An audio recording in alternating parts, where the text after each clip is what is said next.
Welcome to my kitchen, and joining us today, Rachel Caven from the Caven Nutrition Group. Focus is those foods that we tend to have thought, or maybe are brainwashed into thinking that they're unhealthy for us, when in reality, they're great to consume and they've got so many benefits. Absolutely. So I see this all the time in my office. People think that they are brainwashed, basically, that these foods are bad for them. And it comes from years and years of nutritional, education, and that's always changing. So it's not their fault.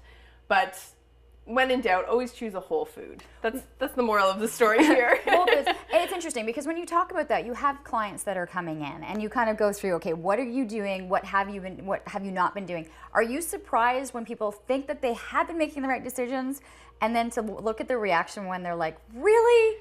Yes. That's the truth? I actually, in my office every day, I say, you just have to trust me. So they're like, I can't be eating this much fat. I'm like, you just have to trust me.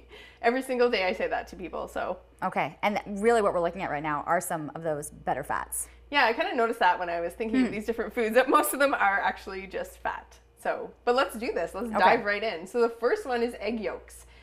So many people are choosing the egg whites in the carton and making their omelets, or choosing an egg white omelet at a restaurant. But you get the most nutritional value in the egg yolk. So it's like a mini multivitamin. So people are spending tons of money on multivitamins. Just eat the egg yolks if that's something that you're consuming. Okay, is it something that people need to be concerned about? We've had so much information and people are getting scared that the cholesterol, if I don't have the egg yolk, then I'm not having the cholesterol. That isn't always the case though. No. So if you have recommendations from your doctor, do not, always consult with your doctor. I'll say that as a disclaimer. But they have shown that dietary cholesterol does not affect your blood cholesterol. 75% of your blood cholesterol is actually made by your liver, and dietary cholesterol actually only affects that about 2%. Okay, so you can't do a lot by that. So eggs have been villainized, and they don't affect your blood cholesterol at all. Okay. Interesting information to take in. So another comment on this is that you never find, so a lot of people are trying to do the low fat thing and high protein thing, so that's why they're doing egg whites, but in nature you never find protein without fat. So let's keep them together. Okay. Okay? Yeah. It's like ingraining that into people's thought process. Then we're going to go to butter. So butter, again, another thing that's been villainized. People are so afraid of it. So there's different types of butter. If it's a normal butter from the grocery store, I probably would limit it. However, if you can find a grass-fed butter, this is one of the only ones I think you can find in the grocery store these days. It's actually a health food product. So you'll see it. People put it in their coffees now. It's a good source of CLA, which is really good for your brain. And CLA you'll find as a weight loss supplement at the health food store. So again, why don't we get it in its natural form? And it's going to taste so much better. It's going to taste amazing. And then you're also getting vitamin A and vitamin D and all of the other fat-soluble nutrients. The nutrients you can only get with fat. Okay.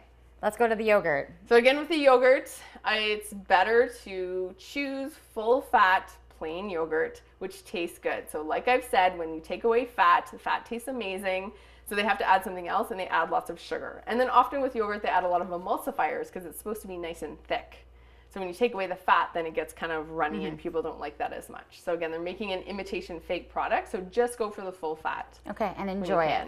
I love this. I mean, I love my guacamole, but essentially it's the avocado, the root of that. Yes, absolutely. So people are still afraid of avocados. So I eat an avocado a day at least. So ever since our avocado a day segment on CTV that we did, we had like 20 leftover avocados. So that week I literally ate 20 avocados and I felt amazing. Like I felt so good that week, eating so much fat.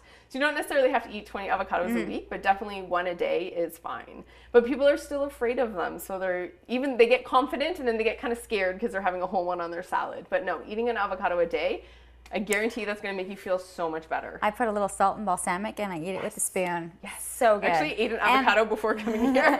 And then sometimes I sprinkle some of the salt on there. And I love the Himalayan pink salt. Yeah, so again, people are afraid of salt. They're not salting their food. So again, if you have high blood pressure and you have recommendations from your doctor, listen to them. If you're eating a lot of processed food, it has a ton of salt.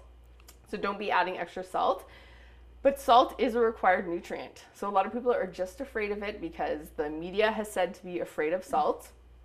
But it is actually required, so you do need it. So if you're eating a clean diet, not a lot of processed food, and exercising a lot, you want to be adding salt because you're losing it when you're sweating. If you're doing a really high protein or like a paleo keto diet and you're getting tired, often is because you're not having enough salt. So adding a bit of salt is actually going to increase your energy. Hopefully you've taken this all down. What I love about these segments now is they're on the site, available for you to kind of go back and go, why was that again? And the information is all there. Rachel, thank you so much. Thank you. And you can find more at cavennutrition.com.